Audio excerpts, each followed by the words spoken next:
right, we're back. Just wanted to go through some of my favorite books.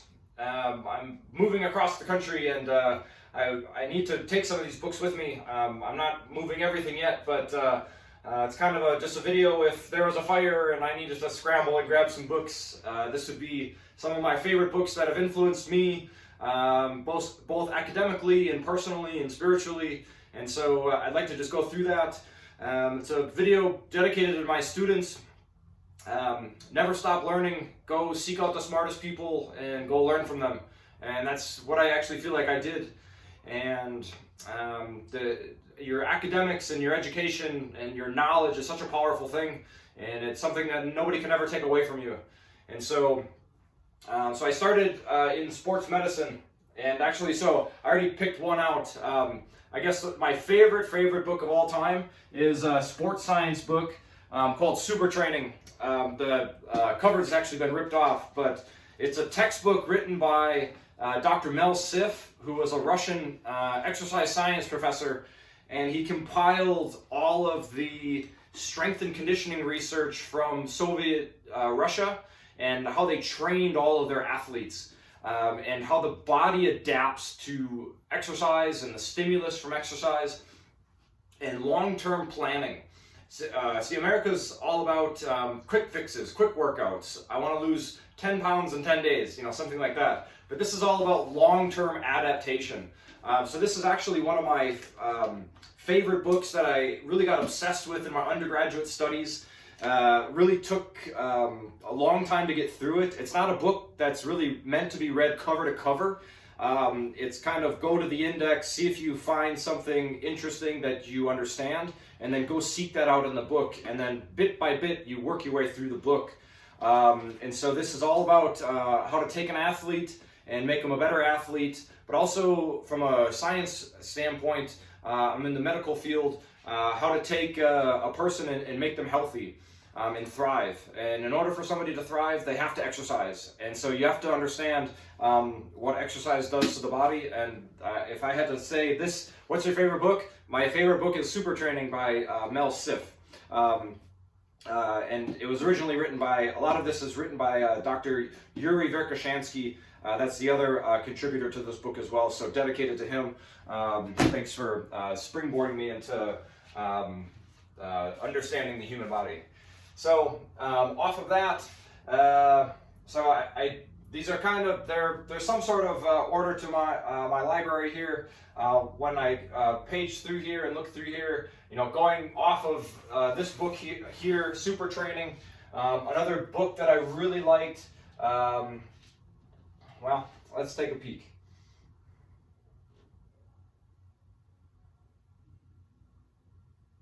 You can't just pick one. This one's interesting. So, on the idea of longevity, so it's a book of internal exercises. So, the Super Training book is all about how to train the physical body. And there's maybe one chapter maybe on how the mind affects the athlete. And how the mind and the psychology of an athlete is really important. And so this internal exercise book, Dr. Stephen Chang, Dr. Stephen Chang is a Taoist. So Taoist is a Eastern philosophy of, it's not necessarily a religion, it's more of a way of life. The Tao is, I guess, the organic universe as it's unfolding, and the human body is in that. So these are exercises to help build vitality and help build your chi and your essence. And when I started to get into longevity and how to heal the body, it was no longer about just lifting weights and doing curls and bench and things like that. That's the outer shell of your body, but there's a deeper substance to your body, deeper spirit, and this is an introduction to how to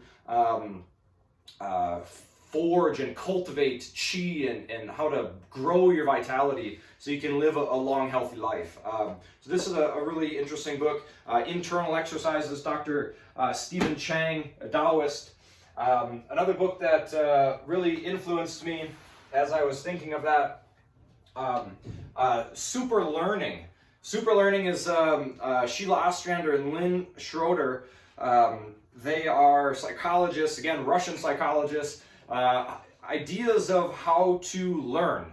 I think this is something that's actually never, it's rarely touched on in modern academics and Western academics is how to learn. It's not, you tell a kid, go read for 3 hours, but the mind is kind of monkey mind, and it's very actually difficult to read. It's a skill to be learned. And rote memorization is really difficult. And so this talks about how the mind retains information and how to set up a comfortable learning environment. And so for my students, this is actually a book that I really recommend, how to set up a sequence and a system of learning. And everybody learns a little bit different, whether it's kinesthetic, verbal, if you have to see it, or even doing it, that's maybe kinesthetic. But super learning, it talks about how the mind and the environment has to be in a relaxed state of mind. And so if you consider the brain being a frequency of electrical activity, when we're navigating through the world, the brain activity is on high alert and we're navigating. And so it's actually very difficult to learn and remember things in a chaotic environment such as that.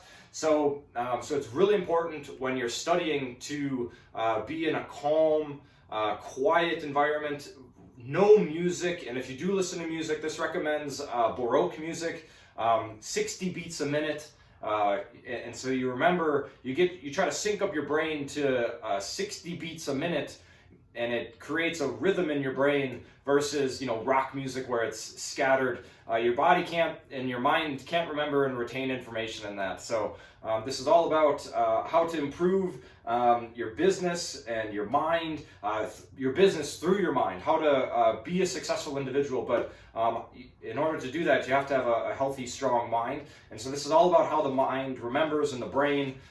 Just one of the early books that I read on academics, and really helped me understand how to learn. So let's see, what do we got here? Next, so off of that, I guess I'm trying to go in order. Like, what's the order of books that I read? Difficult to say. A lot of the novels that I've read, let's see if I can find one. One that I'm thinking of is Hermann Hesse, Siddhartha. That was probably a book that really influenced me, but I don't know where that is right now. I don't really know all these aren't indexed like Dewey Decimal System, but here is a book by Hermann Hesse, poems by Hermann Hesse.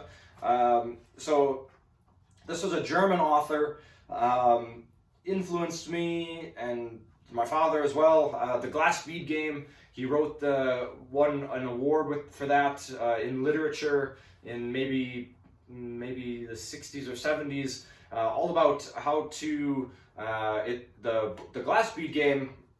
This is poems by Hermann Hesse, but it's just reminding me of another book. And that's kind of interesting when you start reading books, it springboards you into learning other topics. So Hermann Hesse wrote a book called Magister Ludi, which means master of the game, and it's about a school and about how the smartest minds come together and they synthesize all of their talents and their skills, and they play what's called the Glass Bead Game, where an idea springboards you into another idea, and the more diverse your knowledge set is, the longer you'll be able to play the Glass Bead Game, because you have knowledge sets that you have literature, and then that springboards you into science and mathematics and physics and spirituality. And actually in the Magister Ludi book, it really talks a lot about meditation and your internal experience with the world, and just how to be live a life of love and beauty and perfection, and it's an idealist book, but it's about a school, and Hermann Hesse is an author that really influenced me along the way. This is an interesting book here, Quantum Learning, or Quantum Warrior rather. So this is John Kehoe. His first book was called Mind Power. And so Quantum Warrior is all about, how do you describe it? Mental visualization of manifesting your life. So coming up with mantras and how your mind is essentially a receiver of from the universe itself. And so it's the brain itself is a master computer. And Quantum Warrior is all about sitting and coming up with meditations and getting into a sequence of mantras and repeating successful things to yourself, and eventually your body and your vibration and the frequency of your brain begins to manifest these things. And so let me just see if I can find a couple of the mantras here. And so it talks a lot about quantum reality, which is well, that's kind of the new theory of everything. Is everything's quantum. And so we've discovered and split the atom, and so now we've actually discovered a world that's smaller than the smallest bit that we maybe have thought. And so, the quanta is supposedly the smallest particle of the universe, and then you zoom in a little bit farther, and the inner world continues to, seems to be infinite, inside and out. So forever out into the universe, but also forever in. And so when we go into the internal world, it's a place that we can manifest our dreams and our aspirations, and it always comes from within. And so the four quantum maxims that John Kehoe came up with: the consciousness that created the universe dwells within us.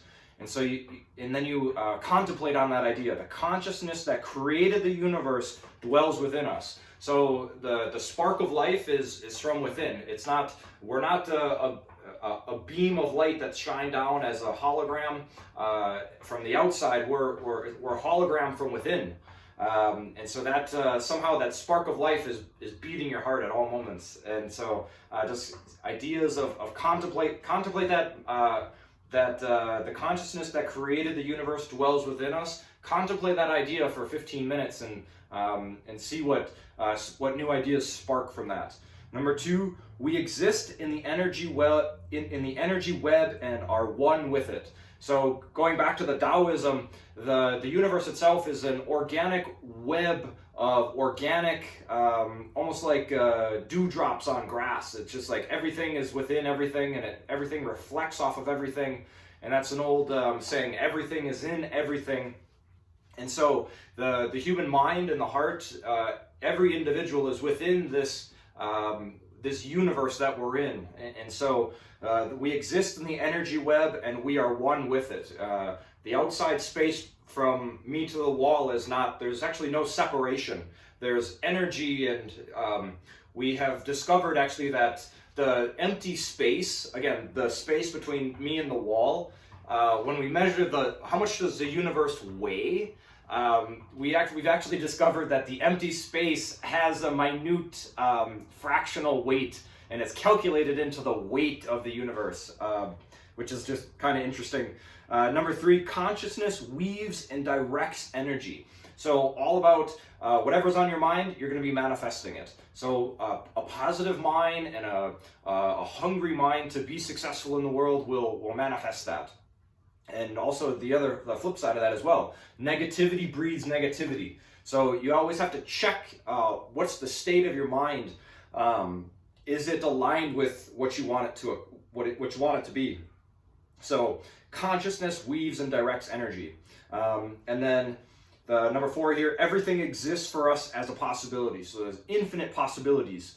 And so these are just 4 maxims from, again, Quantum Warrior, John Kehoe. And so this is just an interesting book. You can come up with your own mantras, and it actually teaches you how to do that. But this is a book that I read in my undergraduate studies. Actually, my great aunt Bridget actually recommended this book, and it has stayed with me ever since. So thank you to her, and I love you for it. So what do we got next? Actually, here's I think I just saw that. Where did I see that?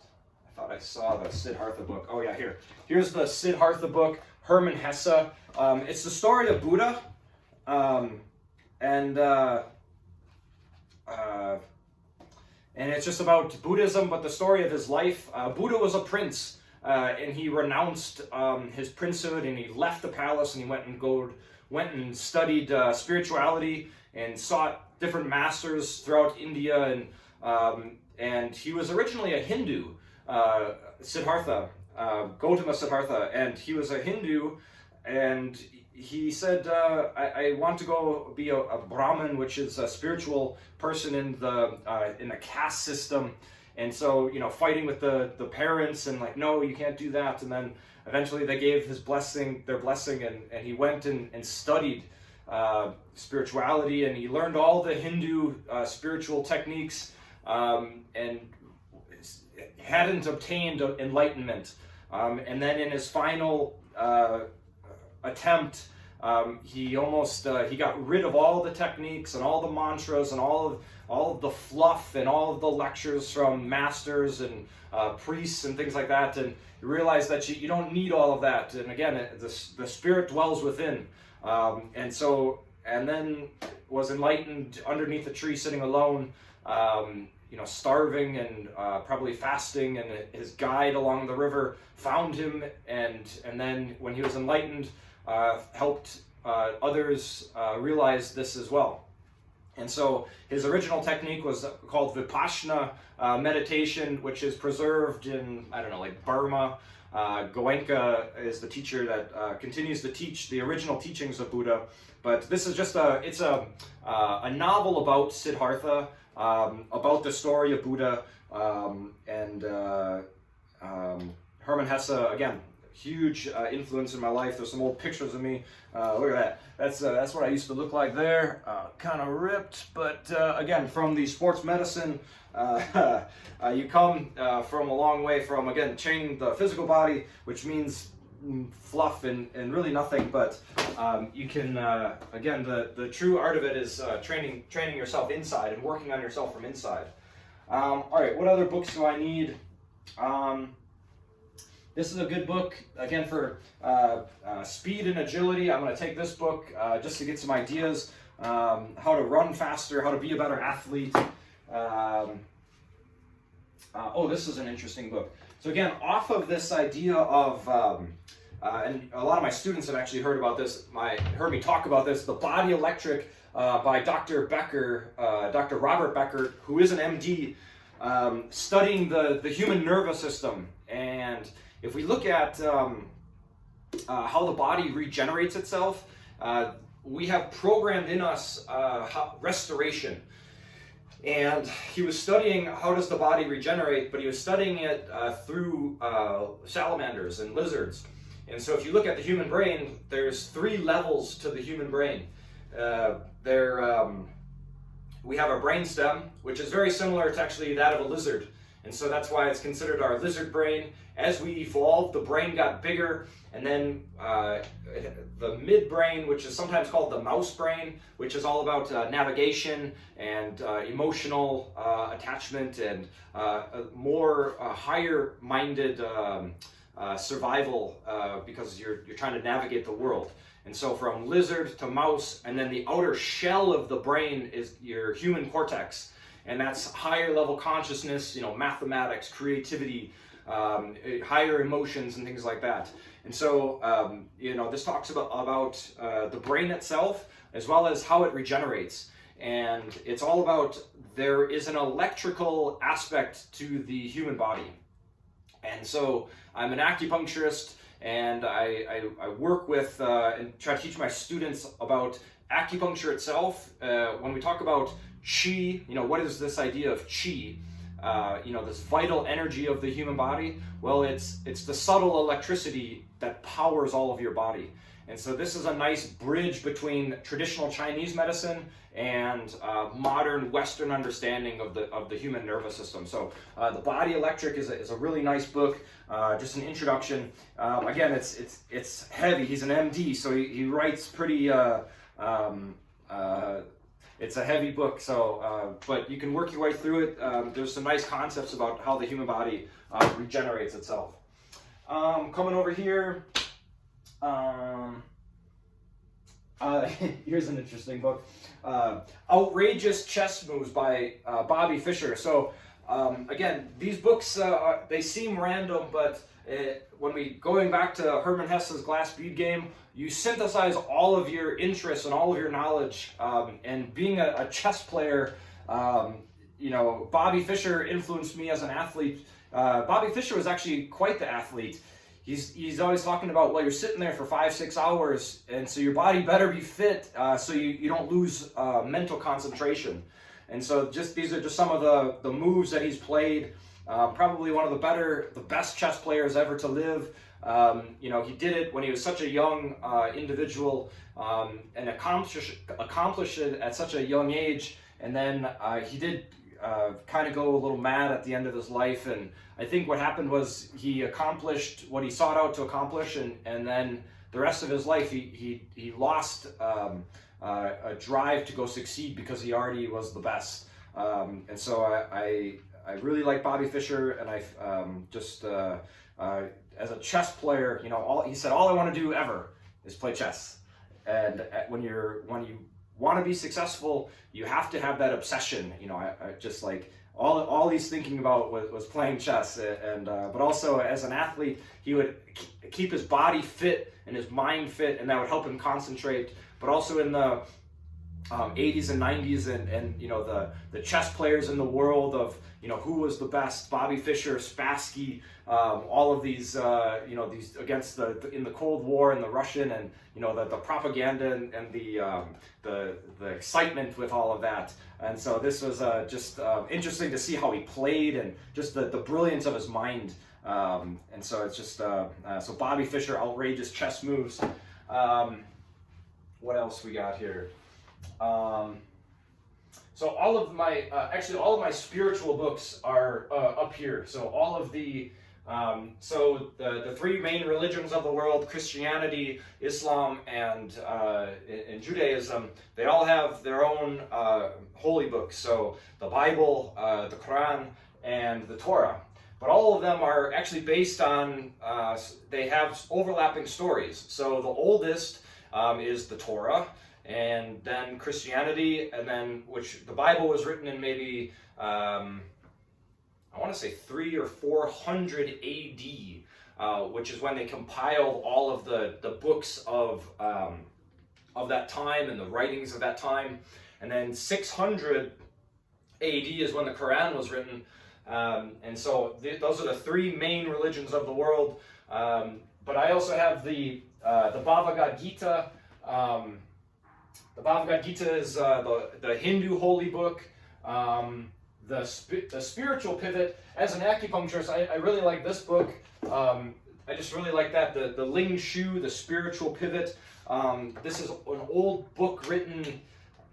It predates the Bible definitely, and it's a book about early acupuncture, but also the spirit of what is the body. So I have this up by the spiritual books. The Tao Te Ching, which is the Taoist book written by Lao Tzu. That's the main book for Taoism. But the Tao Te Ching isn't necessarily a holy book. It's actually a book written for leaders and emperors. Almost the idea is to govern a nation as you would cook a small fish. Just kind of lay off. You can't just jostle the fish. You have to let it cook a little bit. And so sometimes in the modern world, the government has gotten so big, and so I think it's important to sometimes you just have to let the people be and govern a state as you would cook a small fish, and just leave it alone, the society will thrive a little bit better than that. My favorite holy book here, actually, Theologica Mystica, which is Dionysius Areopagite, he's a Christian mystic. And so in modern Christianity, they don't talk much about mysticism, but in old teachings, there is very much the internal teachings of Christ. And this is actually translated by Alan Watts, who is my favorite philosopher, but he translated this old document, Saint Dionysius, on the mystical theology of Christian religion, and all about this internal search and this internal realization of the mind. And so I'm actually going to take that one. And so what else do I got up here? The I Ching. The I Ching is the Book of Changes, one of the oldest books. And so that when we talk about the yin and yang theory, that's the source of that is the I Ching, the Book of Changes. The blackfish and the whitefish, and they're circled, and if you look at closely, it's two fish, and they're chasing one another, and that's the game they play. And although they're different in color, whitefish with a black eye and a blackfish with a white eye, they're actually twins, and you can't have one without the other. So when we talk about yin and yang theory, it really is all about the polarity of the universe. And it's a principle that can be applied across scale. So the yin and yang theory, in my mind, is fundamental. And when I talk to my students, okay, where do we start? All right, start yin and yang. That's the first chapter of every traditional Chinese medical book. And so it's so yin and yang theory, start there. Is it excess or is it deficient? Is it internal or external, yin or yang, hot or cold? Things like that. You can continue to draw out the polarity from that one concept of yin and yang. So the I Ching is a really interesting book about that, and you can learn how to shake dice or throw sticks it's an old fortune-telling book, actually. Another one that I really like when we talk about spirituality and the mind, Cosmic Consciousness. Richard Buke, who was an MD, talked about the evolution of the mind. And so as we evolve from lizard to mouse to human, the idea, those are physical adaptations. And as we evolve into the modern world, the next adaptation will not be a physical one, but one of the mind. It'll be a greater evolution of the mind and consciousness. And so it talks a lot about, throughout history, saints and prophets and mystics have had what this experience called a cosmic consciousness, this sudden awakening. In Chinese, it's called Satori, enlightenment, moksha, I see God. This is a spontaneous. You see everything is connected, and the way it is the way it is, and it couldn't have been in any other way. And so we've looked to a lot of these people throughout history, and a lot of them are founders of religion. But Richard Buke is saying that this is obtainable by all humans. Enlightenment is obtainable and accessible to all life. And so it talks about the experiences of Buddha, Jesus, Paul, Plotinus, Muhammad the Prophet, Dante, we'll get to that one in a second. Lacasis, Francis Bacon. That's interesting. So this man here, Richard Buke, says Francis Bacon, who was a poet, was actually the real person who was Shakespeare. And so at the time, Shakespeare may have been Francis Bacon's pen name. And so there's a dilemma and a debate about that. But at the time, homosexuals were actually killed and persecuted. So that's not even funny, but I don't know why I giggled, but it's so ridiculous. That's why it's crazy. But Francis Bacon may have been actually Shakespeare, and thinking back to this book, Richard Buke actually thought that in order to protect himself, Francis Bacon wrote under the pen name Shakespeare. But again, this idea of cosmic consciousness, seeing the interworkings of the universe, and again, that's an internal experience. And this is another thing that he says about when you have when you're on a higher plane of consciousness, you have there's certain characteristics of saints and prophets and things like that, and they talks about being kinder. Some of these people are explorers, and so they, after being enlightened, they released all of their slaves and realized man is man, and there's no difference between skin color. And so this idea of higher level thinking and cosmic consciousness, of seeing the interconnectedness of the world, it's a really interesting book from a psychological standpoint of enlightenment. And then the last book, as I was talking about this, as I think about this, my favorite book is also written by a poet. Let's see if I have this. Well, is Dante's Divine Comedy. Paradiso is the third installment. So Dante starts in hell, and he arrives, abandon all hope. That's what it supposedly says above hell. And the book is about his journey out of hell. And then out of hell he goes to purgatory, and then he leaves his physical body and arrives in paradise. And it's the love of God and the love of his sweet Beatrice that gets him out of hell into heaven. And so it's an old book. He was actually banished from. He was exiled from Italy after he wrote the Divine Comedy, and because it does kind of call out a lot of the corruption of the Italian government at the time, but the Divine Comedy still preserved today, and it stayed with me ever since. And so Paradiso, I do like Purgatory as well. Hell is it's still beautifully written, but this is where we're all trying to make it, make it to heaven. So thanks for listening. These are just some of my favorite books, and journey on, always journey on, and just seek out people that interest you, find things that you like. And this video is dedicated to my students. These are just some of the books that have really influenced me along the way, and just you're forever with me. So bye for now.